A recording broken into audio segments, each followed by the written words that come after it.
Dvorak wrote 9 symphonies. The 9th certainly is the most popular, and it was extremely popular from the time it was premiered. It is extraordinary when you think that Dvorak wrote some of his greatest music those few years that he was in New York and in Spillville, Iowa. The Cello Concerto, the American String Quartet, and this great symphony, among other works.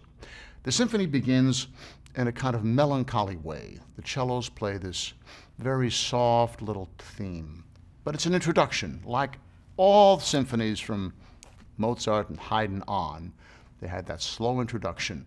It starts with a melancholy, beautiful, soft gesture from the cellos accompanied by the other strings, and then all of a sudden a horn has a little, almost a fanfare, a couple of notes, but it's startling.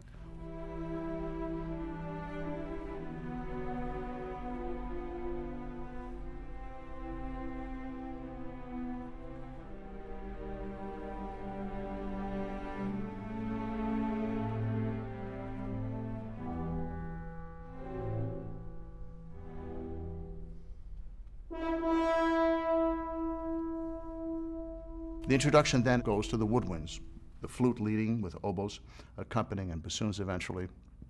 Same thing happens. Very beautiful, soft, elegant. But this time, the strings come in fortissimo, loud, and then the timpani come in, the woodwinds answer. It's a really extraordinary moment.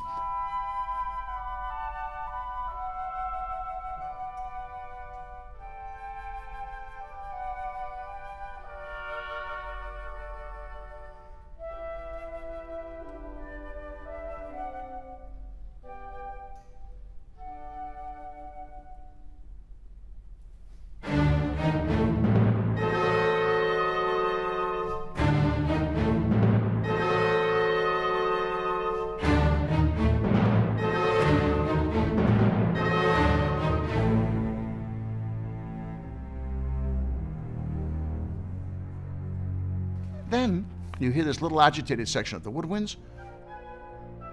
2 horns come in playing this theme, which eventually will be theme 1. That's repeated. A little aggressive viol string playing, especially from the second violins and violas.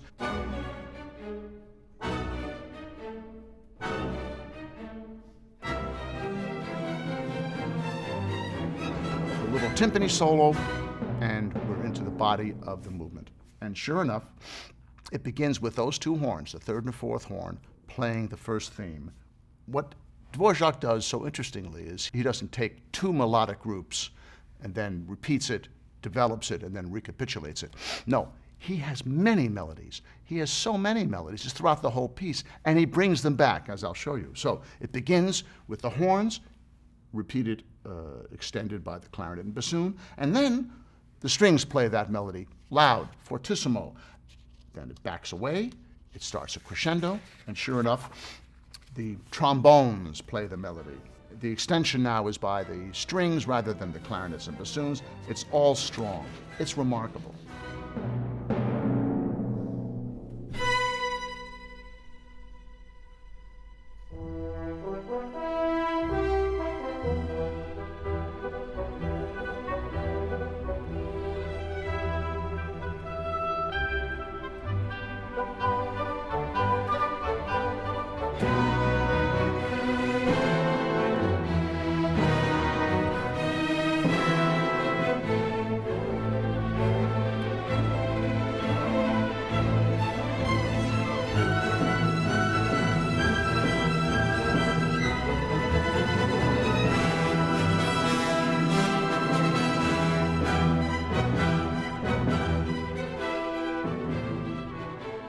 The second theme, which certainly sounds like a folk melody of some kind, is played by the flute and the oboe.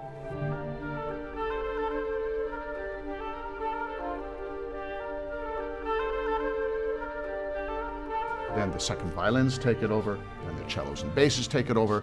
Then it's somewhat developed. So again, a little different in symphonic form than we're used to, because he takes that theme and rather than just moving on, he actually develops that theme at that moment.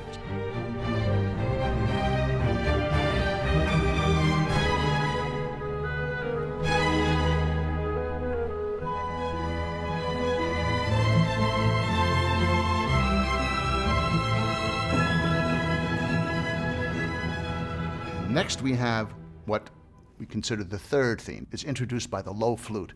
Dvorak also did some remarkable things in terms of instrumentation. The use of the flute in this register is unusual, and it's poignant and very different sounding than it would be if an oboe played it or a clarinet, and I think a stroke of genius.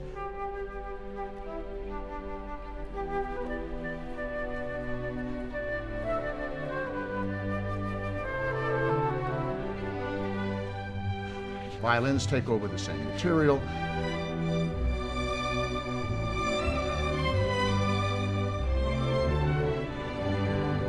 And then the cellos and basses come over with the same material, but now they're playing the same tune fortissimo.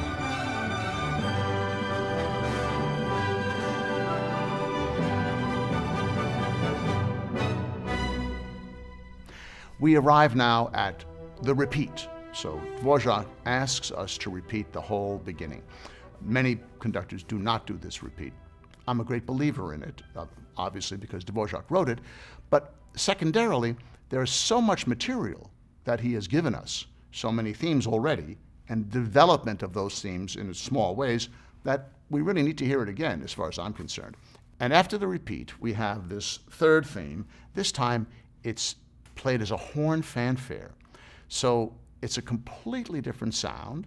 The horn plays a little fanfare, and it's echoed by a piccolo solo. Again, a remarkable stroke of orchestrational genius on Dvorak's part.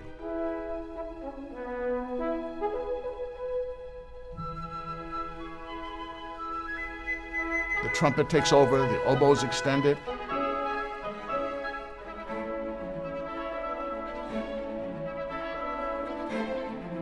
And then we get the trumpet play theme 3, and then the trombones play theme 1. Then we'll do the same thing with the horn playing theme 3, and trombones play theme 1. After this combination, again, is developed slightly, we get to what we consider the recapitulation, where we go back to the first theme, played by the third and fourth horn, and it is pretty clear.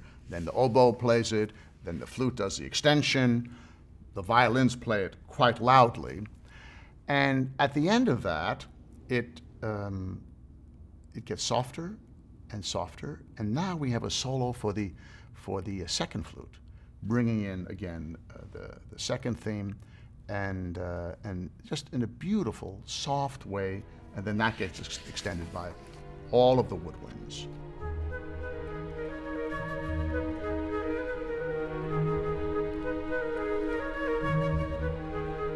The recapitulation continues in an obvious fashion. After this development section, we make a decrescendo or a diminuendo, and folk theme comes, again played by the second flute.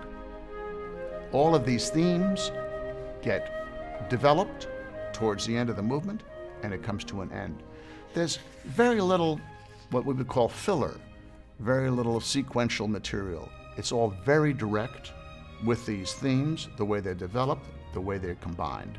And the movement goes by, and it feels like it takes a minute because it's so remarkable. Interestingly, that he never brings back the opening material from that introduction, which is something rare in his case, as you'll see as we go through this piece.